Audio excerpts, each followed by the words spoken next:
Hey Andrew, how you doing, man? Welcome back to the Scuttlebutt Podcast. Commander Fleek, it's an honor and a privilege to be back, sir. So you went on a dive this morning, man. How was that? I did too. It was a refresher for somebody, and then I did dive skills, and then we went down to the building. It was good. It was good. 2 dives. I worked on my breath control. My neutral buoyancy is getting a lot better. So hopefully I'll be a dive master soon. Hell yeah. See, you had a fish fry yesterday with the VFW. Yeah, VFW, Collierville Post 5066 had a huge fish fry. Brian Walker was there, our state judge advocate, and Commander Johnson, who's the commander of 5066. They were all there. Brad Bell, who's now actually Brad, if you don't know him, he's the IW Memphis coordinator now. Oh, yeah. He was there, and it was a whole bunch of fun. Chris Turner. Dude, amazing. Yeah. Brad Bell's on the docket to get interviewed here shortly. Yes, he is. Yeah, I reminded him. Right, yeah, he reached out to me, man. He's into it. So today we have Justin Myers with us. Justin Myers, dude, he's amazing. Dude, that guy's awesome. The pirate hunter, the legendary pirate hunter. So, welcome, Justin. How you doing? Justin, say hi. What up, guys? Hey, thanks for having me on, man. I really appreciate you guys. Yeah, hell yeah. So, we had this idea getting people's stories, So every time, a veteran dies, their story goes with them, and it's a damn shame. So our job, mine and Andrew's job, is to get your story, let the world hear it, and you have a pretty good story. You do. So a few years back, some Somali, were they Somali pirates? Somali pirates attacked a naval vessel, and just so happens Justin was there to save the day. Justin and his crew. Yeah, man. So let's start with where'd you grow up? What were you doing as a youngster? So I grew up in Savannah, Georgia. Yeah. My mom had always lived in Charleston, so I bounced back and forth between Savannah and Charleston. But I grew up in Savannah and moved out to a little town called Richmond Hill, Georgia. I know, right? I know Richmond Hill very well. So I lived right next to the Ford plantation in Sterling. Wait. You live next to the Ford plantation? Yeah. I worked there. Yeah. I cut grass there. Yeah. All my buddies got grass there during dude, the summer. I think Aerosmith, I think they bought a house. One of the guys from Aerosmith bought a house there. Oh, I'm sure, man.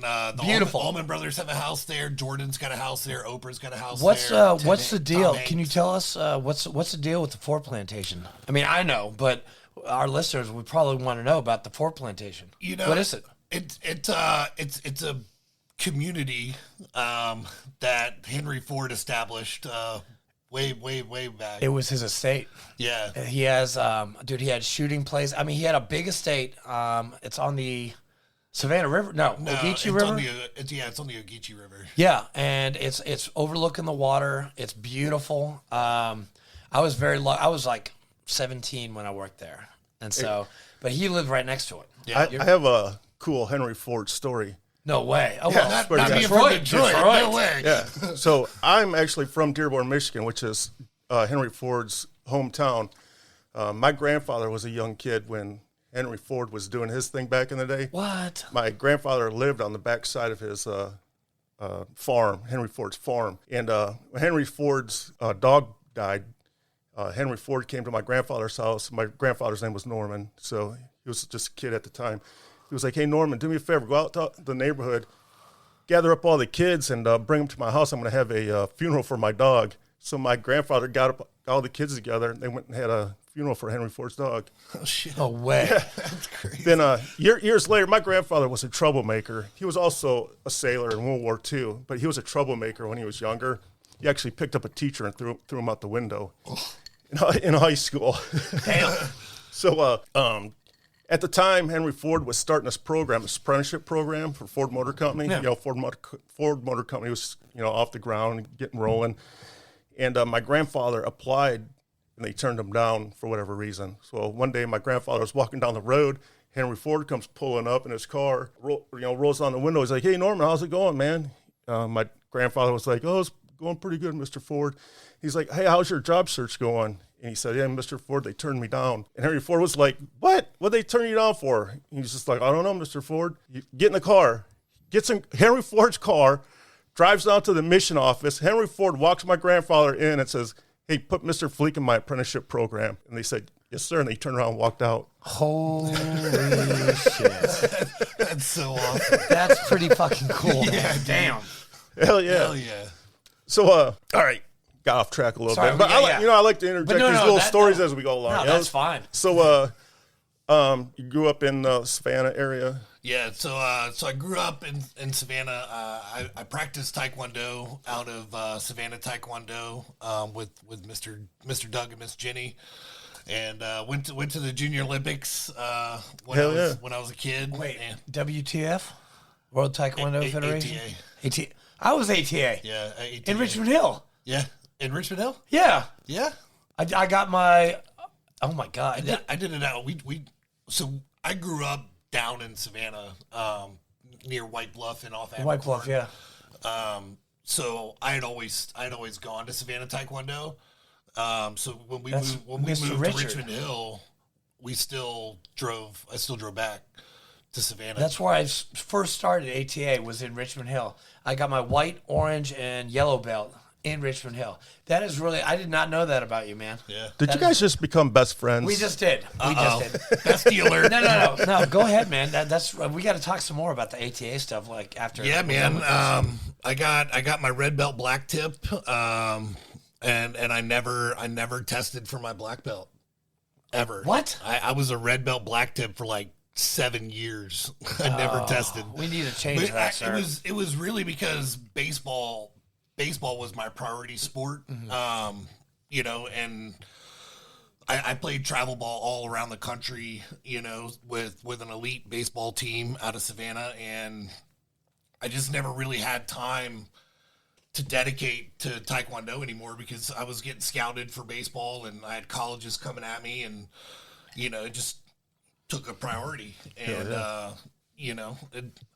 one thing I've always regretted is not getting that black belt. I'm not gonna lie, it's always been on my mind, and now I can't get cleared to fight anymore. So, Hell yeah. It took me 11 years to get that black belt. I took a break because I joined the Marine Corps, but we got an ATA in Franklin, and if you want, I can get you introduce you to the Sifu, and we can get you your black belt. There you go. Getting dangerous. Dude, the pirate hunter with a black belt, first degree. I mean, come on.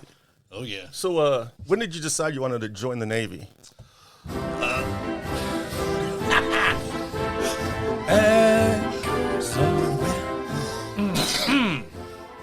So I decided I was in Statesboro, Georgia. My ex-wife was going to school there. We had an apartment, and I was working 2 jobs and going to culinary school. And one day, man, like, I came home. We had just gone to the Riverine establishment ceremony with her dad. Her dad's a plank owner for that. He's a retired lieutenant commander. And I was like, dude, I want to do that. Hell yeah. I was like, this is fucking sweet. So we came back from that trip up in Virginia with her dad, and I walked in and was like, I'm going to the recruiter, and I drove over to the recruiting station in Statesboro in the little strip mall, and I originally went in and walked into the Marine Corps office. Yeah, man. My whole family. So, for those that don't know about me, my whole family dates back to the Continental Marine Corps. I was the first generation not to be a Marine, so it was pretty fucking big deal in our family. Huge. Yeah. So, damn. Second Continental Congress. Damn. Yeah, right. Yeah. So I went into the Marine Corps, and I didn't graduate high school, so I had a GED, and there were no more waivers. So with the Marine Corps, you have to have a high school diploma, or there's a set amount of waivers to get in. Well, it was July, so the waivers are all filled October 1 on the fiscal year, because let's be honest, we know our pool of Marines. Hey, easy, shipmates, easy. So, hey, man. Damn. Best Marines got the best rap sheets, bro. But Hey, Andrew, I have a question for you.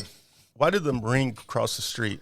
Because he had his dick stuck in a Navy sailor. I don't know why. Because he couldn't get his dick out of the chicken. I knew there had to be a dick or something. That's good. Do you know what Marine stands for? You Navy, I do. naval awesome. My people? ass rides in Navy equipment. sir. Or, and this is a better one, muscles are required, intelligence not expected. It's a true one, though.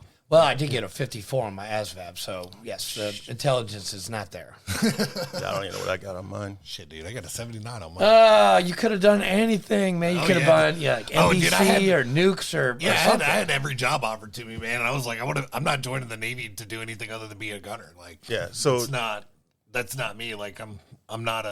They originally offered me to be a cook, and I was like, I've been cooking in fucking kitchens for the last 5 years. Why the fuck do I want to join the military and cook? Dude, you went from cooking to the Navy. Yeah. See, I did the opposite. I did Marine Corps, and then I went to cooking, and I did that for 10 years. And I know you and I agree, it sucks. Oh yeah, dude. Restaurant.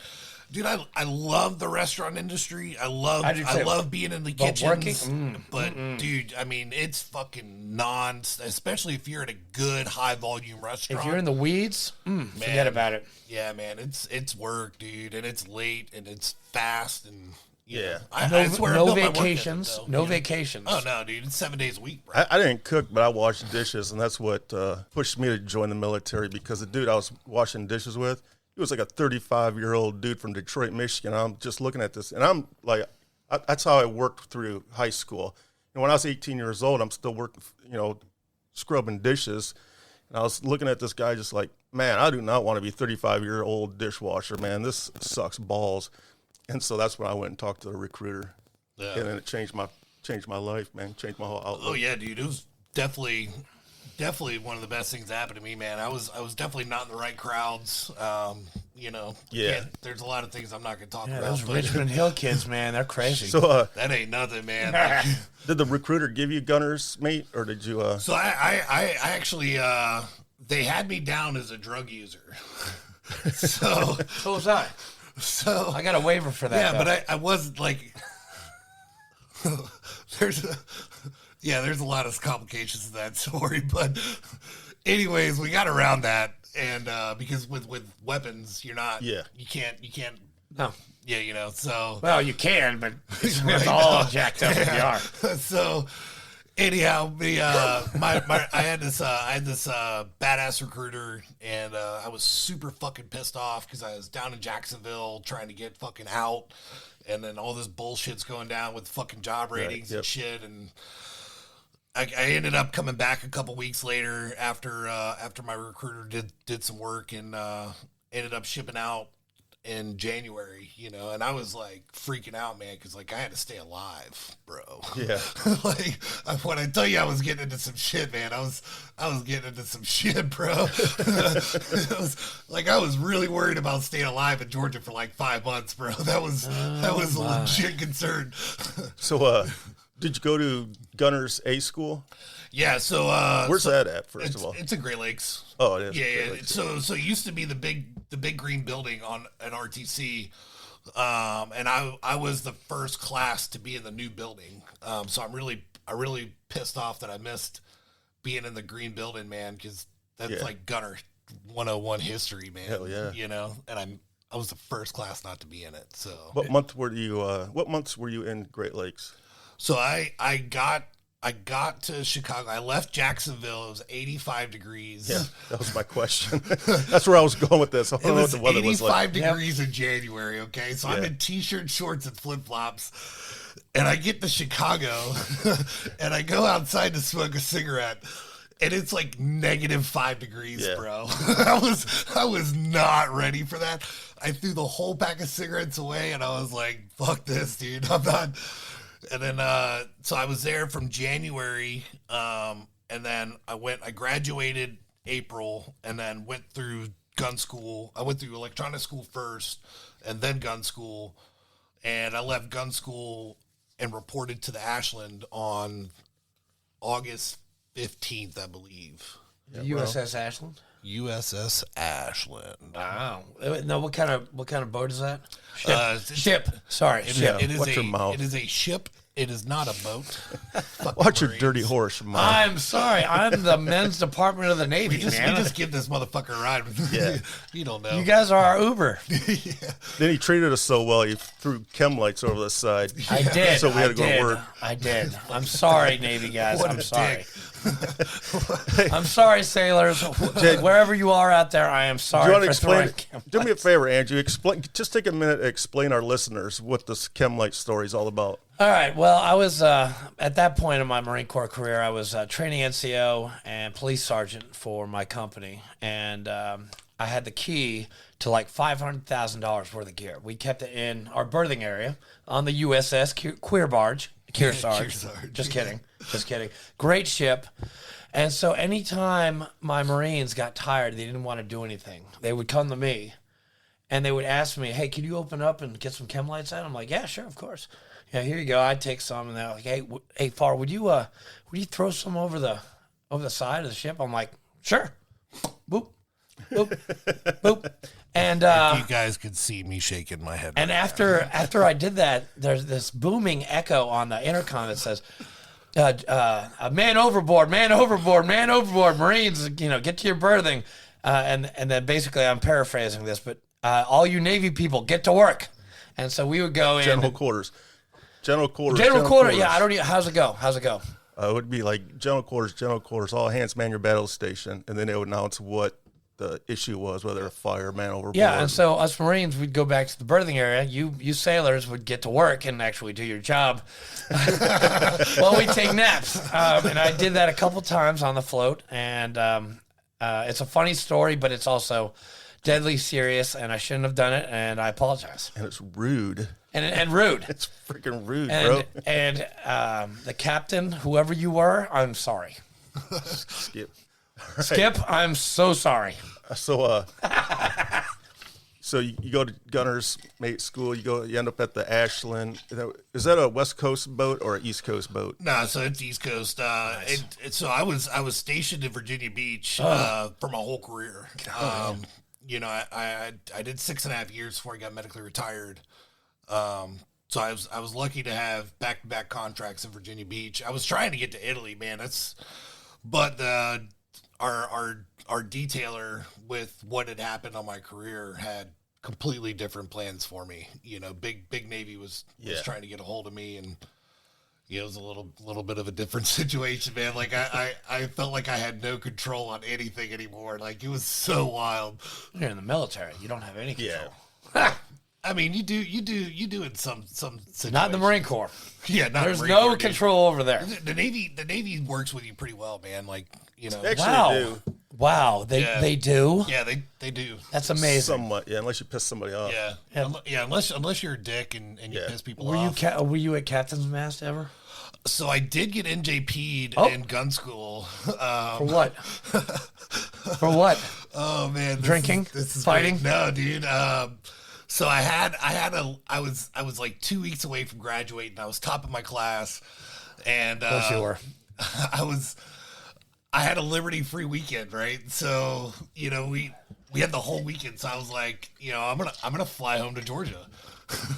So I get out of we get out of class Friday, and me and my buddy Carl Kopecki haul ass to the fucking airport. He flew back home to his house. I flew back to Georgia. Well, in the process of doing this, man, this whole story's so fucked up, man. So I fly through Dulles, which fuck you, Dulles Airport. You Oh, hi-oh. The gauntlet is thrown. Never, You're ever, angry, bro. ever made a connecting flight in that airport. Fuck that airport. So, yeah. So I get to Dulles and I get stuck because I missed the fucking plane. And so the airlines were really cool. They put me up in the Hilton and gave me a suite at the Hilton. Nice. So that was pretty fucking dope. And then I was super broke. Like it wasn't anywhere near payday, man. And I was traveling with like $20 fucking, dude. Sounds familiar. So I'm sitting down there at this bar, man, and I'm in my whites, and yeah, dude. And I had no money, and I'm looking at the menu, and I'm like, dude, I can't even afford to get a basket of fucking fries in this place, dude. So I'm standing there. Some guy comes over, buys me a beer. Mind you, I'm 19 years old at the time, so I'm drinking a beer and talking to this dude from New York. It was super cool. And some other guys ended up buying me a steak dinner, which was really fucking dope. Nice. So I got a really good meal. And then the next morning, I got up and made the connection down to Savannah. Got there. I was there Saturday during the day, during the night, and then Sunday morning, I was like, well, I can't afford for this to happen on the way back. So we're gonna go to the airport early, and I'm gonna catch the early flight. So that's what we did. Well, when we got to the airport, the fucking flight got delayed. Uh-oh. So they're pushing it back, and then they're pushing it back, and they're pushing it back. So like I'm working with the airlines, and they know I have a connection flight in Dulles, so they're radioing ahead, trying to make sure I can still get my flight. So we finally leave Savannah at the original fucking time that I was gonna leave, so I'm super fucking late. Get to Dulles. They told me they were waiting the plane, but they told me I had to haul ass. So I got my sea bag, man. I'm fucking hauling ass down the airport, and they shut the fucking door at the runway on me, dude. Oh, man. And they were like, "Yeah, you can get on." I was like, "Dude, they already called ahead. Like they know I'm coming." And he was like, "Yeah, the plane's gone. There's nothing you're gonna do, man." I fucking lost it. Got super mad, man, and I knew I was in a world of shit for not getting back to fucking base. Article 86. So I go back to the airlines. They put me back in the hotel. So I'm sitting up there about 2:00 in the morning, and I was like, the only fucking number I have is to the base quarterdeck. So I called the base quarterdeck, and the officer of the deck answers, and puts me on with the command duty officer. Oh, shit. Oh, yeah, dude. Shit. So the command duty officer started out really cool. He was like, "Yeah, so I understand that you're not going to make it back. You know, what's your leave number?" And I was like, bro, there's no leave number. I didn't take leave. Like, I'm on liberty. And he was like, "Roger that. We'll pick you up in Chicago O'Hare Airport in the morning, and we will escort you to base legal." I was like, "Roger that." So I'm sitting there like, "All right." What? Well, oh yeah, dude. So I get back to Chicago with fucking 2 MAs waiting at my gate, escort me back to base, and I get back to base, go to base legal, do some paperwork, and then I go back to the barracks, and fucking Chief lost it on me, bro. Chief went fucking nuts, dude. He was so mad I did not call him, because he's like, "We could have just fucking wrapped this up. You'd have pulled some fucking weeds for a couple hours, and none of this would have been happening." But it got obviously out to the whole fucking base, and the CO wanted to make an example out of me. They always do. So I ended up the Chiefs mess was pretty understanding. I mean, they asked me why I did. I was like, I mean, I had a Liberty Free weekend. Like, why the fuck would I waste my leave? Like, I'm used to the military, so I understand things, you know. So they were really cool with it. They, you know, obviously my graduating rank helped, you know, being where I was, and yeah, dude, it was bad. I lost my orders. I was supposed to go to Riveron, and they pulled my orders at XOI. Yeah, dude, that fucking sucked. But you know, at the end of the day, man, it all worked. It worked out in your favor. It really worked out pretty well. Now man. you're in the history books, man. Right? For your next story that we're leading up to. On the West Coast, you do Westpaks. On the East Coast, you do Meds. Yep. Mediterraneans. So, was this a Mediterranean cruise that you were getting ready to go on when you encountered the pirates? Nah, so that cruise, we were specifically out there for anti-piracy measures and off the coast of Somalia. Like that was our actual mission.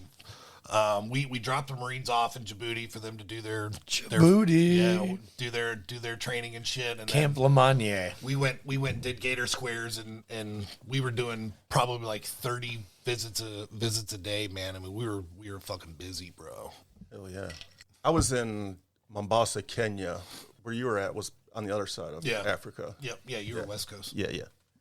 So you're out there, and talk about do you remember the morning of, like, just before encountering the Somali pirates?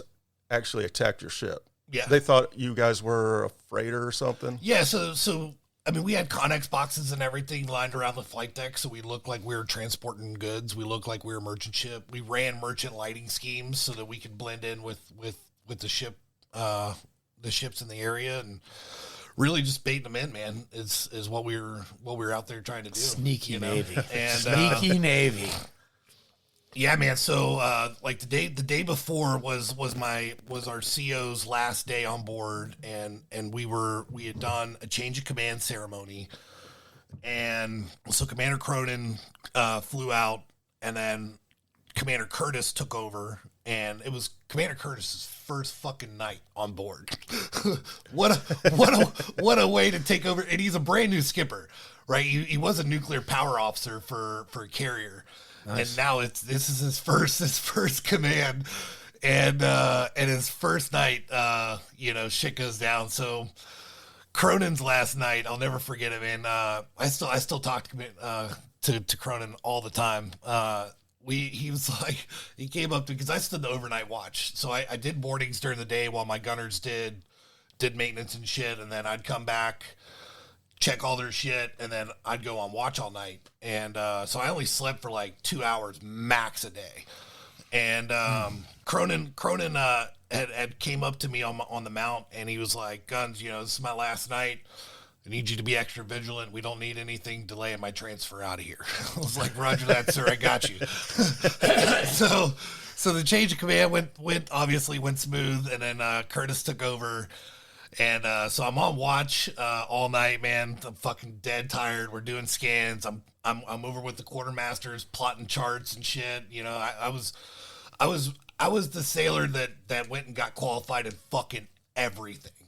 Like, I got qualified for DC medical training team, anti-terrorism training teams. Dude, I was trying to do everything. I got my helmsman qual, quartermaster of the watch qual. Like, I did everything I could. Yeah, I have no idea what any of this stuff means. So the quartermasters are the ones that plot and navigate the ship's direction. So they got all the charts on the tables, and they're plotting everything. It kind of makes sense now with the VFW and quartermaster. We kind of plot the course of where we're going. Exactly. Interesting. What a correlation. So I was doing scans randomly, and I was sitting at the quartermaster table. We had just done scans, and we didn't hear from our aft lookout. So we were working, the bosun of the watch was working that problem, and at 4:58, the crack started. Wow, he knows the time. Oh and yeah, everything. dude. Yeah, it was 4:58 in the morning, and you guys both know the sound of an AK-47. Yeah, it's a very distinctive sound. Most distinct weapon sound out of any weapon made, and yeah, so you hear that sound, and you're like, oh shit, shit ain't right. So our officer of the deck, who's in charge of the watch, he goes out to the starboard side. I go walking out to the port side to discover, what the fuck's going on, and I get out to the bridge wing, and I'm looking over, and there's you got that cone of fire, and the AK's fucking just cracking, bro. They're fucking laying down, man. So I was like, shit. All right. So I turn around, I go walking back inside, and this deck seaman who was on watch, DJ Lane, comes walking out, man. I stiff arm this motherfucker right in the chest, push his ass back in. Made the reports to the officer at deck, hey, we're taking small arms fire off the port side, go with the captain. And so captain's stateroom is literally on the other side of the pilot house, so not like he had far to go. So the captain's on the bridge in like 30 seconds, and he gets out there. I've got at this point, I've got the skiff and the pirates pretty much dialed in my crosshairs. Just what kind of weapon are you using at this time? So I was a Mark 38 Mod 2 25 millimeter gunner. So reach out and touch someone. Yeah, so I had a little bit of firepower, and they were about 150 yards out, Easy. doing about probably 15, maybe 20 knots. And I had him locked in, so as soon as captain came and he could see he could see him firing through the FLIR, and the cone of fire gives us direction. Yeah. And so we knew we were taking inbound fire, and so he gave me batteries release. I requested it, and I fired 2 shots. Light them up, motherfucker! Light them up. 2 shots, man. 2 shots. 2 shots. I got 2 confirmed kills. Took a leg off one and blew up a skiff in 2 shots. Oh my! So you received your combat action ribbon that day? No. What? No. The Secretary of the Navy told me that pirates are not considered enemy combatants, therefore not eligible for the combat action award. Oh, I did get a Combat Navy Achievement Medal though, from Admiral Gortney. He personally signed it. He was commander of 5th Fleet at the time before he took over at Surfland. Is that a good one? Is that a good thing to get? No. I mean, it is and it's not. It's like a SIRCOM, right? I got good job. Yeah, you got Bravo Zulu. Basically, right? Like, so I got my first NAM for being Sailor of the Year. So I was Junior Sailor of the Year in 2009, and then deployed in 10, and then that happened. So you didn't even need that to get your Sailor of the Year. No. Yeah, Sailor of the Year was 100% based on the work that I'd done in transforming the Operation Weapons Division, and I was one of the most junior gunners, and I was the work center supervisor and LPO over several senior people. They were pissed, bro. Like, some of these dudes still fucking hate me, bro. Straight up. They've deleted me off Facebook, man. Like, the whole works, dude. But wow. But we got a lot done, man, and I turned around a really fucked up division, and we did great things. Hell yeah. And, it was a hell of an event. And then after the pirates and shit, after we shot, I had the armory keys up on the watch.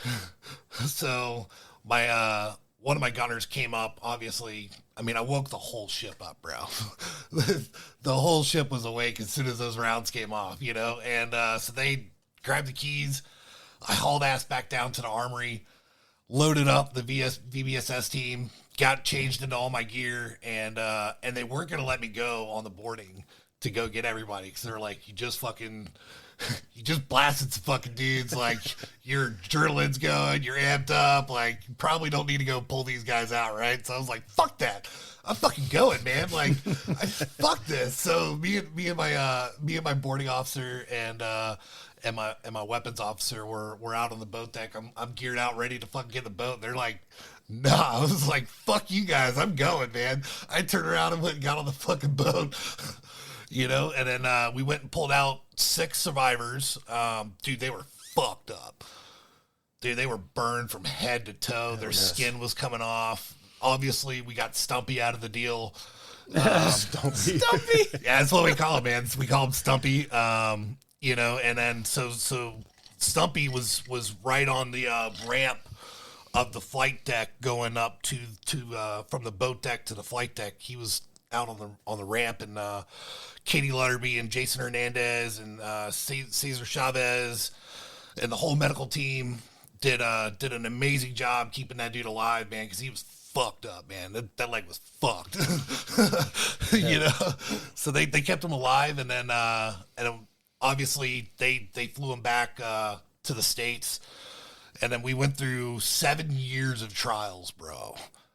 So the incident happened on April 10th. And was it military trials, or was it? No, it was through the government. Yeah, right. Yeah, it was through the U.S. government. Yeah, it was the United States versus the pirates. I got you.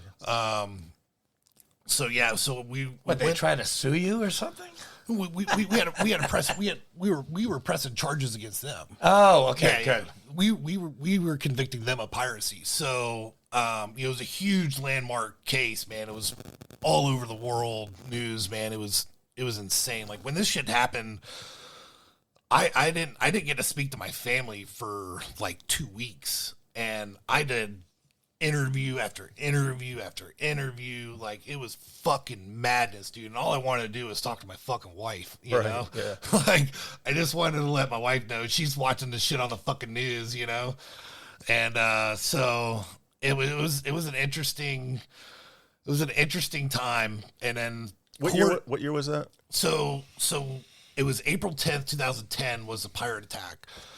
And then our first court appearance was February 19th of 2013. So we 3 years of trial prep. And, dude, let me tell you about trial.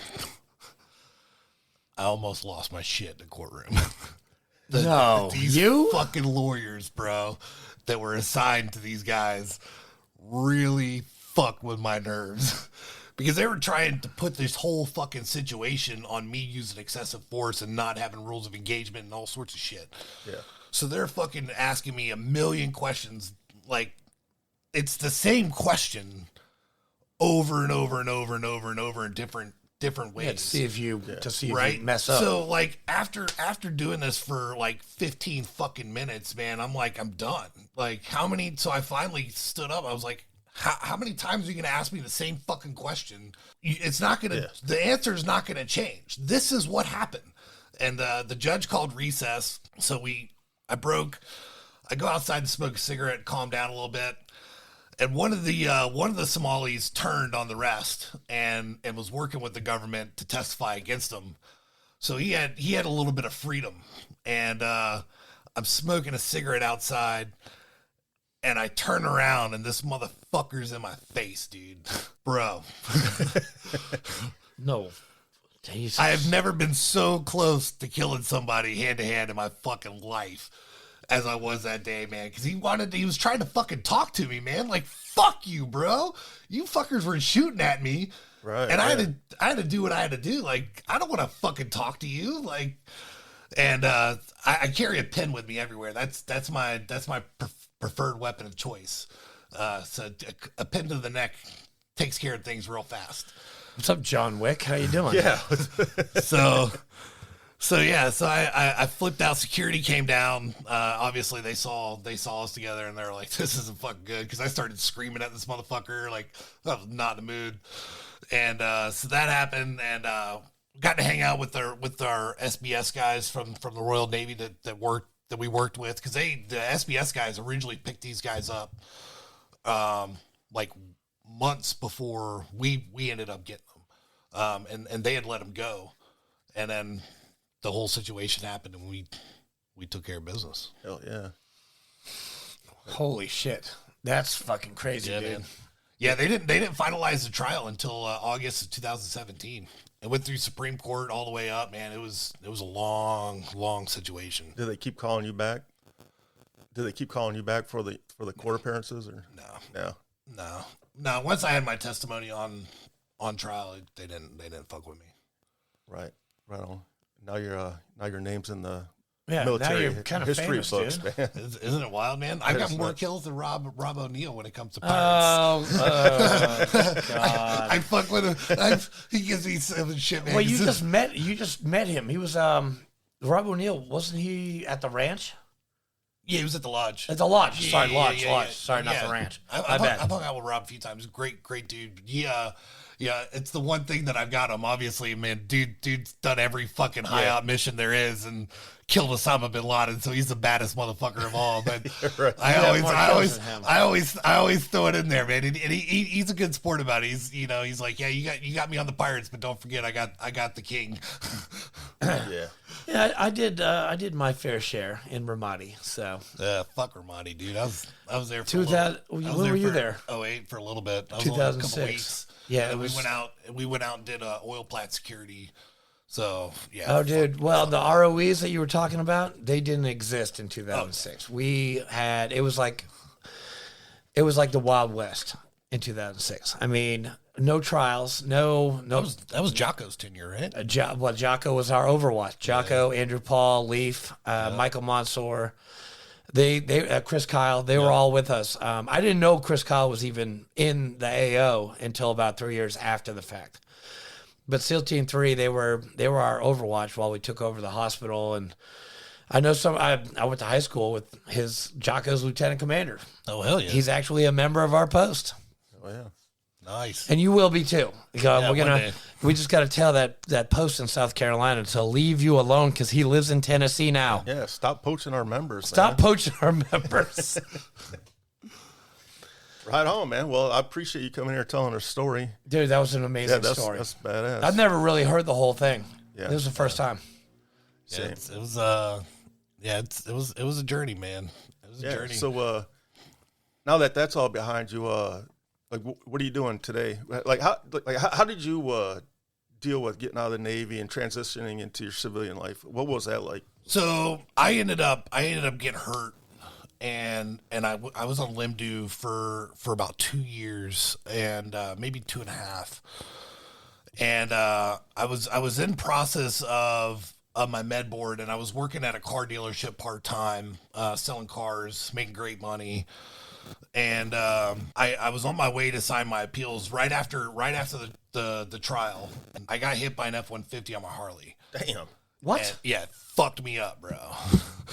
Real bad.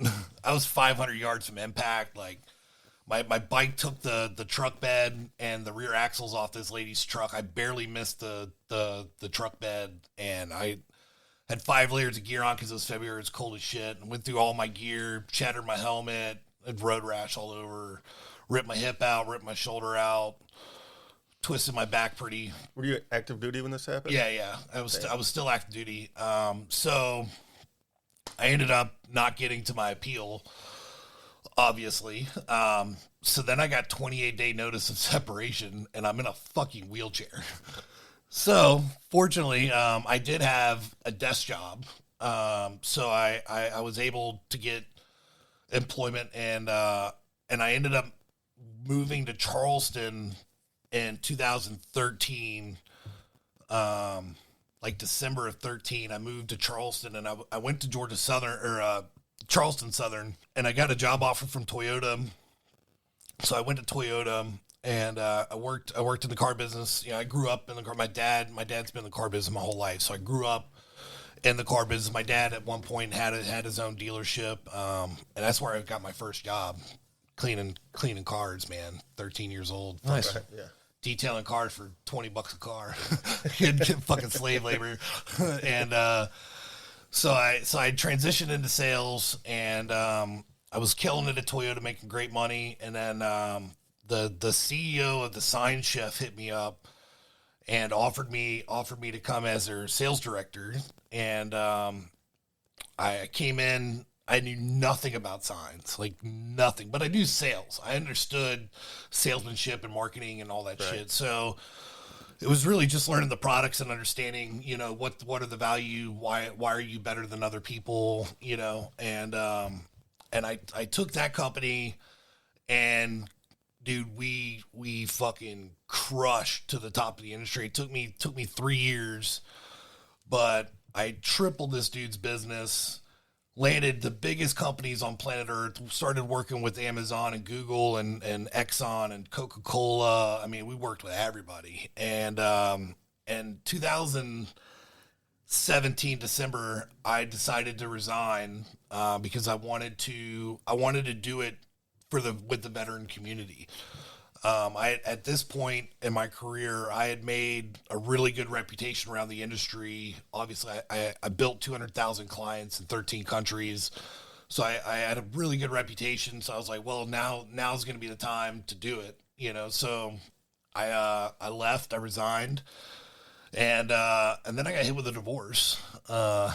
3 days later. Yeah. So that happened, and I decided to take a couple months off, and I drove Uber. I did Lyft. I know exactly what you're doing. I was driving around in my little my white Lexus sports car, doing Uber, man, picking up girls left and right. I'm single now, so I was having a blast. And I started my sign company in March. I took an order from a customer. I didn't have anything in place, dude. Like nothing. I couldn't even get the money. Like I had no way to even receive the money. I didn't have a bank account or nothing for the business. So I had to write me a personal check, and I used that check to get the job done, and then put a down payment on a new place, because obviously I was going just went through a divorce, so I lost the place. And that was March 28th, going into April of 18 when I started Signs by Veterans. And now we started in Charleston, and about a year ago, I moved up here to Tennessee. I'd started building clients over the last 5 years up here, but I really liked the growth and what's going on in Tennessee. So I decided to move up here, and eventually I want to have Nashville as headquarters, I think. Right on. Yeah, I guess if you're in sales, you love the growth. But if you live here, you hate the growth. Yeah. I can't complain, though, because I'm a damn Yankee. Yeah. You dude, it's I was part of the problem, too. I moved here 8 years ago. transplants, man. Yep. They're everywhere. Dude, Everywhere. it's booming out here, man. Like Yeah. the business, just the e-commerce, the Yeah, I read an article. I think I sent it to you about the growth. It's like Rutherford County is the 12th highest growth in the nation. And so, we're going to have 28,000 veterans here in Rutherford County. yes, that's I the mean, beauty of it. All this growth that comes with it is a big percentage of that are veterans, Yeah. man. Yep. That are, man. they can get signs made by you. They can join the VFW. They can be part of the community. And you help out with that because we want you doing, I don't know, we got to vote on it, but I know we want our sign to be done by signs by veterans. Absolutely, man. For our VFW. I do a lot of VFWs. I'm need doing to- the one in Smyrna right now too. You're doing 8422's sign? Yeah. That's where that's where we meet. That's where We're meeting right there. Like, I talked to TC and Rick Jen's dad. yeah. Good for you. Yeah, That's man. awesome, man. Yeah, they need a new sign because that's a little outdated. I used to be a member of that post, and they've had that sign for as long as I've been in Tennessee. Oh yeah, they said it's been up there forever. Forever. Yeah, so if you're out there and you're listening and you need a sign, call Justin, Signs by Veterans. That's right. Yeah, man, we do it all, man. No project too big, no project too small. He does skirts. He does magnets for your car. He does everything. Yeah, we're doing the broadcast desk right now for Major League Rugby finals. It's gonna be Oh yeah, I saw that. dude, it's gonna be seen on CBS and Fox Sports worldwide. Hell yeah. Yeah, it's huge. You gonna have your logo on that bitch? No. Damn, I got son. American Airlines and Geico's. Nice. Well, but that's pretty good. right. So yeah, we got theirs, and then we're flying out to wherever the finals are going to be. We won't know until the 24th where the finals are going to be. We have an idea of where it may be, and we're not allowed to disclose that NDAs. situation. Yeah. I understand. But whenever we do, we'll be flying out. I'll be with the commissioner of the league and the owners, hanging out, rubbing some elbows. And then if it's in LA, I've got a meeting with the owner of the LA Dodgers set up. Hell yeah. So Nice. yeah, pretty wild, man. I never imagined. I'd be more impressed if it was the Detroit Tigers, but I mean, if you Oh, want it's to, Boston big. Bruins for me. you want to, oh, dude, Bruins all day, baby. Oh, yeah. Bruins all day, Yeah. bro. Fucking love my Bruins, man. I know, dude. I've been a Bruins fan since '84. Yeah, So dude, since I was a kid, man. It was Colorado Avalanche. God, the Avalanche. I hate the I was- Avalanche. I don't like him either. So Patrick Watt actually played for Charleston Stingrays for the South Carolina Stingrays. So Yeah, the Carolina Stingrays. I remember watching those guys. I grew up with a huge affiliation with the Avalanche because of that. And then my East Coast team has always been Boston. Yeah. The Red Sox, Celtics. Braves and Red Sox are my teams. I hate the Red Sox. Yeah. Well, we hate you. Yeah, we don't like you now. You're fucking Well, from Detroit, bro. people- Go people back that- on the Tigers? The Really? people are The listening right Tigers? now. When's the last time y'all won anything? 1984. Oh man! 1984. I mean, I can't talk shit. I'm from Georgia, man, so we don't fucking win anything Hey, ever. yeah, dude. Did you see that game UGA last year? The football. Which game? We, To be honest, man, I haven't watched much of it. Really? I just fucking work, guys. Like, even my marketing director, man. Like, yeah, we were out Friday, and they were. weren't you just in Florida? Yeah, man. Yeah, dude, that was a good trip. You were That was there a last week, wild right? Trip. Last week, right? Yeah. So we went down to Raleigh. We were on the Failure to Stop podcast. We were on the Tailgate Legends podcast, and I presented the sign that I did for the Failure to Stop podcast with Mike the Cop and Eric Tanzi, both obviously law enforcement guys. So we were on their show, had a great time. That show was wild. Like And then you went to Orlando. And then we drove down. God, I'm jealous. Drove to Jacksonville. Was in St. Augustine with Corey Schaefer of Till Valhalla Project. If anybody listens to this, man, go check out tillvalhallaproject.com. Corey's done an amazing thing. He's donated almost $1 million to Mission 22 for veteran suicide. Yeah. Oh, yeah. Huge advocate for this dude. I was one of the original founding members with him. Unbelievable dude, and definitely got to check him out at his new facilities. He just moved into a new building that he's already outgrown. They're doing like 15,000 shirts a day. Insane. And left there, went to Orlando, met up with Marine veteran Marshall Tarrant. I saw that picture. Serial entrepreneur, fucking stand-up dude. He's got this Breathe oxygen bar, bro. It's fucking dope. Oh, yeah. I saw that on Facebook. Dude, I'm working with some commercial brokers now. We're going to put one up here in Nashville. Hell yeah. Dude, it's fucking dope, man. Like, I'm behind this dude's mission 100%, man. I think they have one. Not on Division Street, but it's a oxygen bar. Yeah. But it's not like what you're talking about. Yeah, and he does. They have like aqua massage thing. You get in this fucking sleeve, this rubber sleeve, and then the water jets like do this massage. Fucking dope. Oh, they got those at Planet Fitness. Very nice. Yeah, super cool.